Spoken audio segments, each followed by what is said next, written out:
ரொம்ப பேசிக்கான கேள்வி மாதிரி தெரியும். ஆனா இந்தியாவுல ஒரு இடத்த நகரம்னு எப்படிங்க முடிவு பண்றாங்க? இதுல ஏதோ சிக்கல் இருக்காமே! ஆமா, அதுல ஒரு சிக்கல் இருக்கு.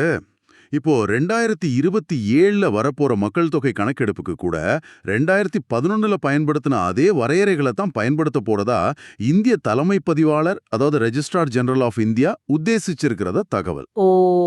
அப்போ அந்த பழைய வரையறைகள் என்ன? அதுல 2 வகை இருக்கு. ஒன்னு சட்டப்பூர்வ நகரங்கள், ஸ்டாச்சுட்டரி டவுன்ஸ்னு சொல்லுவாங்க.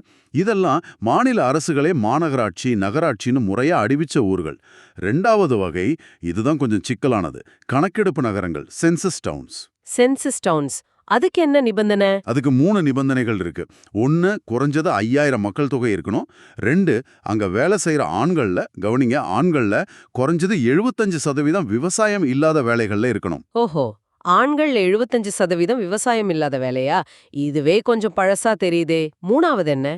3வது, ஒரு சதுர கிலோமீட்டருக்கு குறைஞ்சது 400 பேர் மக்கள் தொகை அடர்த்தி இருக்கணும். இந்த 3 இருந்தா அது கணக்கெடுப்பு நகரம். ஆனா இது நிர்வாக ரீதியா கிராமமா தான் இருக்கும், இல்லையா? இதுதானே பிரச்சனை. அதேதான். இந்த அளவுகோல்படி பாத்தீங்கன்னா இந்தியாவுல வெறும் 31.2% தான் நகரப்புறம்னு 2011 கணக்கு சொல்லுது. ஆனா உண்மையில நகரமயமாக்கல் இதை விட ரொம்ப அதிகம்னு பல ஆய்வுகள் சொல்லுது. இந்த கணக்கெடுப்பு நகரங்கள் பேருக்கு கிராம பஞ்சாயத்து நிர்வாகத்துல இருந்தாலும் நடைமுறையில ஒரு சின்ன டவுன் மாதிரி தான் இயங்குது. இதனால நிர்வாகத்துக்கும் கலை யதார்த்தத்துக்கும் பெரிய கேப் விழுந்துடுது. வெறும் 31.2% தானா? இது மத்த நாடுகளோட ஒப்பிடும்போது எப்படி? உலக அளவுல நாம எங்க இருக்கோம்? ரொம்ப கம்மி.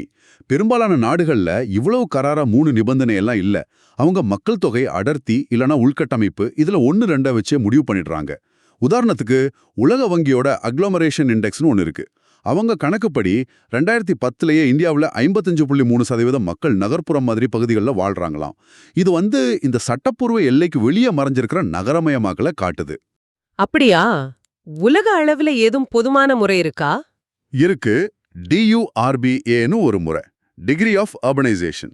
6 சர்வதேச அமைப்புகள் சேர்ந்து உருவாக்குனாங்க. ஐநா கூட 2020ல இதை ஏத்துக்கிட்டாங்க. இது சேட்டலைட் படங்களையும் மக்கள் தொகை டேட்டாவையும் வச்சு இன்னும் துல்லியமா நகரமயமாக்கலை காட்டுது. நிர்வாக எல்லையை தாண்டி பார்க்கும். ஓ! ஆனா அதுலயும் சில பிரச்சனை இருக்குன்னு சொன்னீங்களே. ஆமா, அது சில சமயம் குறைவான அடர்த்தி இருக்கிற விவசாய நிலங்களை கூட நகர்ப்புறம்னு கணக்கு காட்டிடலான்னு ஒரு சின்ன விமர்சனம் இருக்கு. சரி. அப்போ இந்தியா அந்த பழைய கடுமையான வரையறையே 2027லயும் பயன்படுத்துறதுல என்ன பெரிய சிக்கல்? நிர்வாக ரீதியா என்ன பாதிப்பு? முக்கியமான பாதிப்பு என்னன்னா, இந்தியாவுல கிராமம் நகரம்னு 2ஆ பிரிக்கிற இந்த பைனரி சிஸ்டம் இப்போ வேகமா மாறிட்டு வர குடியிருப்பு முறைகளை புரிஞ்சுக்க பத்தல. சட்டப்பூர்வ நகரங்களுக்கு மாநகராட்சி, நகராட்சி மூலமா அதிக அதிகாரம், நிதி, நல்ல நிர்வாகம் எல்லாம் கிடைக்குது. ஆனா பஞ்சாயத்து ராஜ் அமைப்புகளுக்கு அந்த அளவுக்கு அதிகாரம் இல்லை. இதனால இந்த கணக்கெடுப்பு நகரங்கள், அதாவது வேகமா நகரமா மாறிட்டு வர்ற ஊர்கள், போதுமான வசதி இல்லாத கிராம நிர்வாகத்திலே மாட்டிக்கிடுது. அவங்களுக்கு தேவையான திட்டமிடல், உள்கட்டமைப்பு கிடைக்கிறதில்ல. இதுக்கு உதாரணம் இருக்கா? நிச்சயமா. 2011 கணக்கெடுப்பு டேட்டாவே சொல்லுது.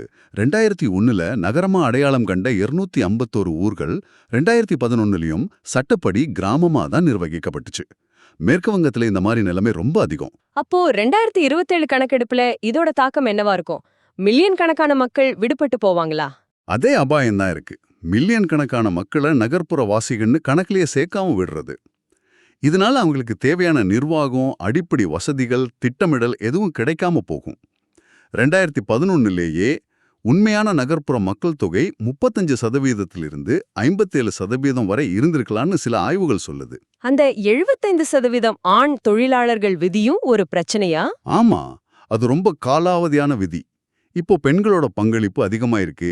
முறைசாரா வேலைகள், சேவைத்துறை வேலைகள், கிக் எக்கானமி எல்லாம் பெருகிடுச்சு. இதையெல்லாம் அந்த விதி கணக்கிலே எடுக்கல. அப்போ இந்த வரைவரைய மாத்த வேண்டியது அவசியமா தெரியுது. இல்லைன்னா நம்ம திட்டமிடலே தப்பாயிடும் போல. கண்டிப்பா. நகரமயமாக்கலை பத்தின நம்ம புரிதலே தப்பா இருக்கும். அதனால வர்ற திட்டங்களும் சேவைகளும் மக்களோட உண்மையான தேவைக்கு பொருந்தாம போயிடும்.